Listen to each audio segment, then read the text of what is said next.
What's going on, guys? Tully Television back up in here. Today we're going to be talking Loki episode 2, aka the variants, name of the episode. Gonna run through some pedigree information. Loki, played by Tom Hiddleston. Mobius by Owen Wilson. Sophia DiMartino, Lady Loki. Here come some names that I apologize if I mispronounce, ladies. Gugu Mbatha as Ravonna Renslayer. Wunmi Mosaki, Hunter B-15. Tara Strong as Miss Minutes. Sasha Lane as C-20 Hunter. Directed by Kate Herron. Written by Michael Waldron. But before we get into the actual episode, I want to thank everybody for stopping by. I want to thank everyone for subscribing, liking, commenting, sharing. It means the world to us here at Tully Television. I want to thank my occasional co-host Jordan.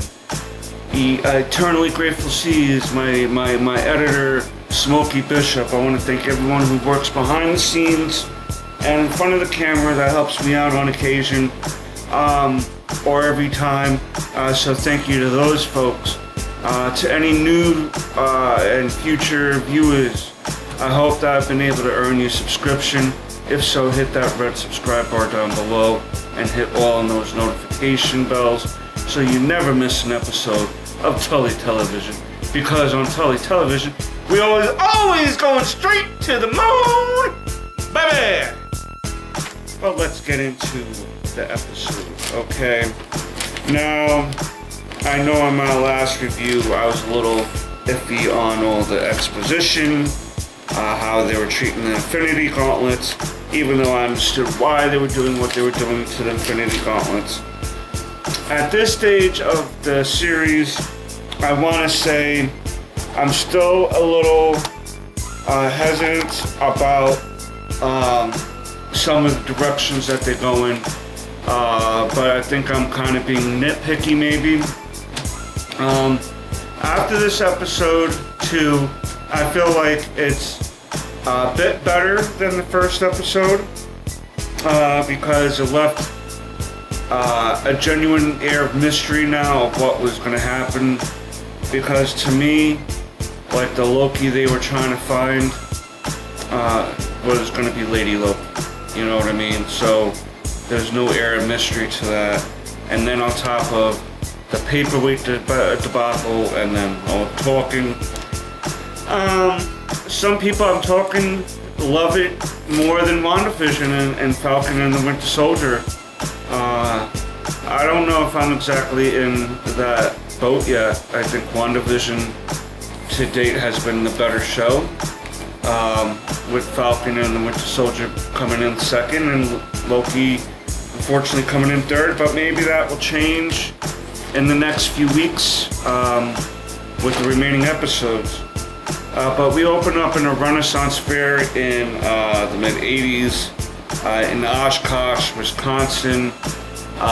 They detect the Nexus event there, and C-20 brings her team there to figure out what's going on, and they were basically ambushed, and the way that the person that they were looking for, Lady Loki, wound up playing Bonnie Tyler's I Need a Hero in the background. So she definitely considers herself like a hero, this Lady Loki, but it leads to the capture of C-20. And we won't find out what happens to C-20 until later on in the episode. Then we head back to the TVA, the Time Variant Authority, where Loki is talking to Miss Minutes, and he basically asks her if she's a living being or just like a recording, and she kind of says that she's both. So there might be some interesting backstory to Miss Minutes. And if you're not familiar with who Tara Strong is, the voice of Miss Minutes, She does Harley Quinn in the animated series, so maybe that's where you're familiar with her from. He's reading a jet ski magazine that belongs to Mobius, and we'll get back into that in a second too. But Mobius kind of brings Loki to this failed mission in Oshkosh, against kind of like Runslayer's advice and her concerns about Loki, this Loki helping out. And Mobius still has some faith in this Loki that things will turn out for the best. Only time will tell. Then we see when they get to Oshkosh, Loki is trying to finagle getting out of there by giving this big speech and everything, and Mobius is just like, yeah, no, he's bullshitting, never mind. And even though B-15 knew he was bullshitting about knowing something, but Mobius is kind of losing his patience a little bit with Loki at this point. There's not much they could do other than reset the timeline, and they go back to the TVA where Mobius and Loki are discussing order and chaos and belief, and Mobius says, is it any more harder for you to believe that I believe in the timekeepers than say people believe in you as God and your people as gods? It's that your belief in that, and their belief in that too, so belief can go a long way, which I'm firmly convinced belief will make people drive planes into buildings and ships and stuff like that, because it's happened, and those type of things. People are willing, if they have a belief they believe in, they're going to make sure that you know about it, put it that way. So they kind of learn a little bit about each other. Loki does turn around and he's like, you called me a lonely child earlier, and the only thing I know that child doesn't is not every bad person is 100% bad, and not every good person is 100% good.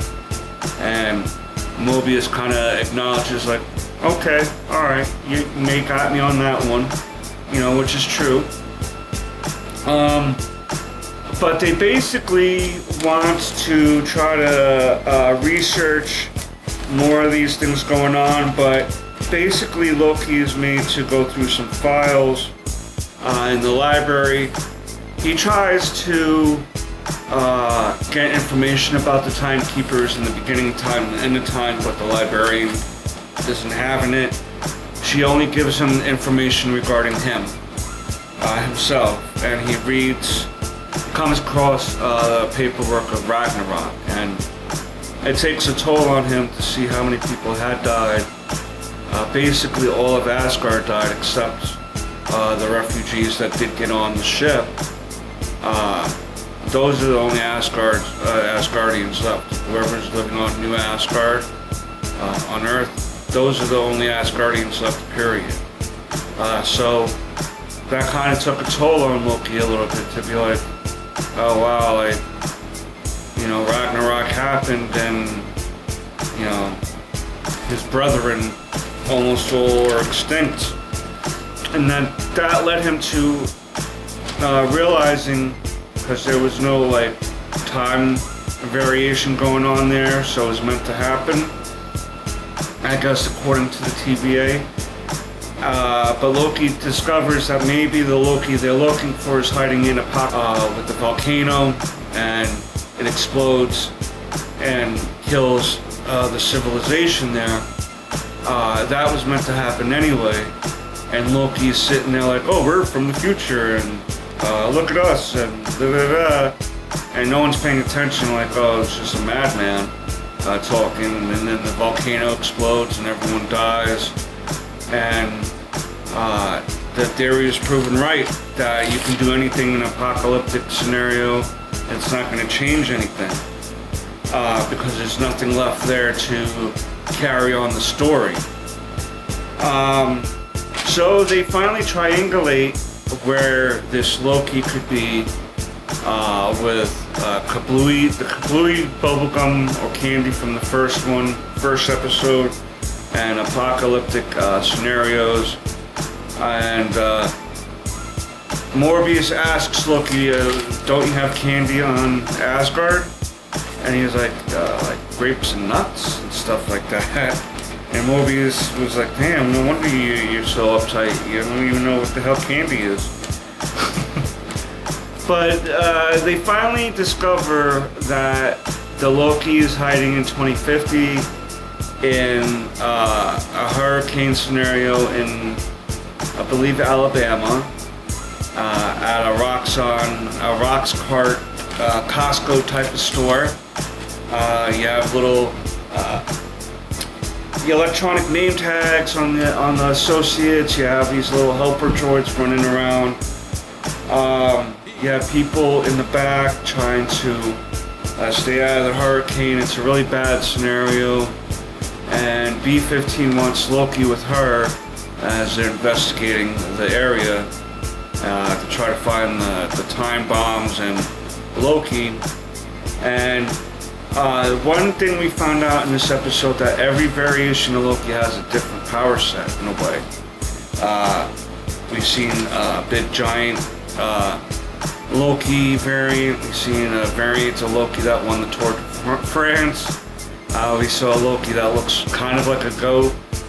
We've seen an armored version of Loki, and all of them have different powers, I guess. And this Loki has the power of, which I forgot to mention earlier, the power to control bodies, as she's also in control of her own body.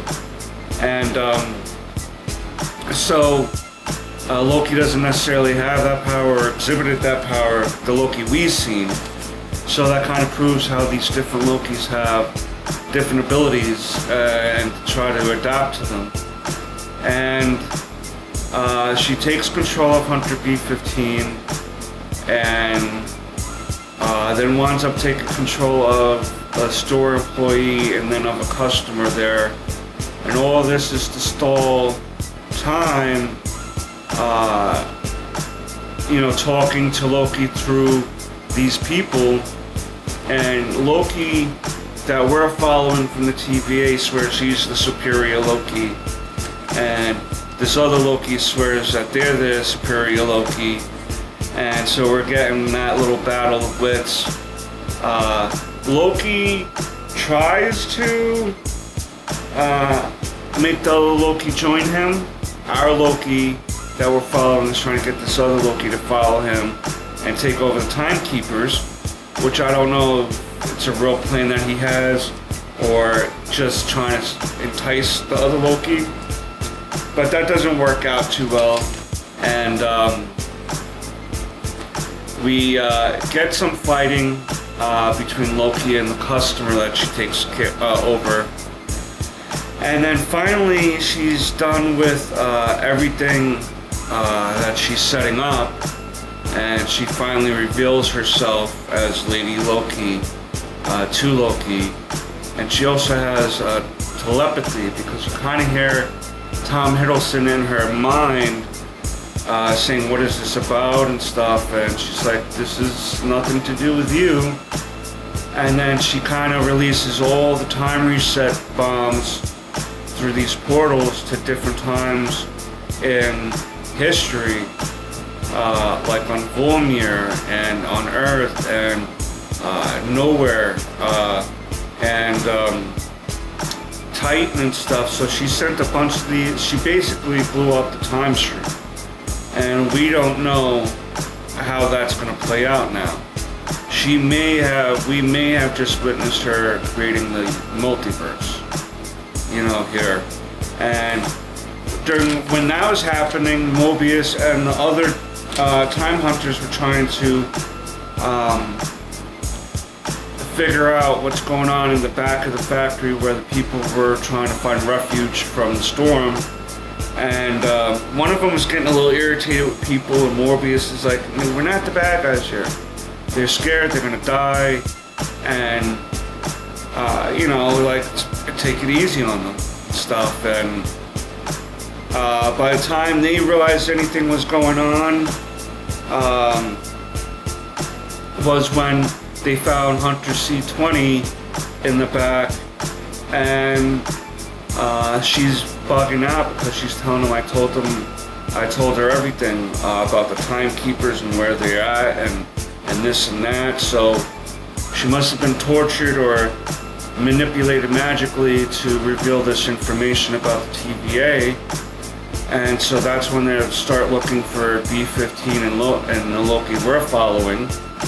And they realize shit is about to hit the fan. And all you got is one wet nap.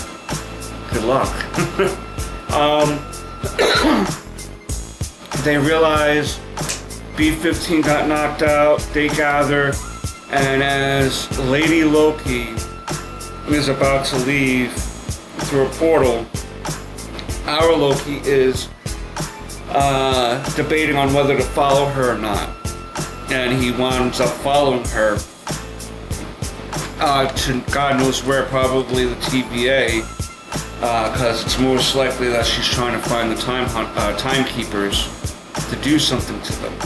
And it may be that the only one left at the TVA outside of the office jockeys is Renslayer, because you see her getting her old gear together and stuff. And you know, when Mobius was asking her earlier about why he doesn't get to have any of the cool memorabilia from missions, she says that it's because she sets up the missions. And then when he kind of asks about the timekeepers, she's very vague about that. She's been very vague about them the last couple episodes, so maybe the timekeepers aren't exactly who we think they are either. Or we don't have the full story, put it like that, on them. But she seems like she's ready to whip some ass, though. She may be evasive on some of the surface level information that people may be looking for, but she seems like she's willing to take care of business. So we'll see how that goes too, because I'm kind of interested in where her story goes too. Why is she being so secretive? And you know, might be a good reason. Only time will tell with that. Like I said, I did enjoy this second episode better than I did the first episode. If we don't finish the series with Owen Wilson on a jet ski, I'm rioting, okay? Because Mobius loves jet skis for some reason, and he's never been on one. And if that series doesn't end with Mobius on a jet ski, at least the season finale, I'm gonna be upset. That's the only thing I want to see. Owen Wilson on a jet ski enjoying himself now and I'll be alright. I'm still kind of lingering in the 7.5-8 range for this show, just because of the amount of exposition. And again, I'm keeping in the back of my mind how they're trying to advance the next big bad. So I'm trying to keep that in mind, and still willing to give this series a shot at becoming the series I know it can become. But that's my review on Loki 2.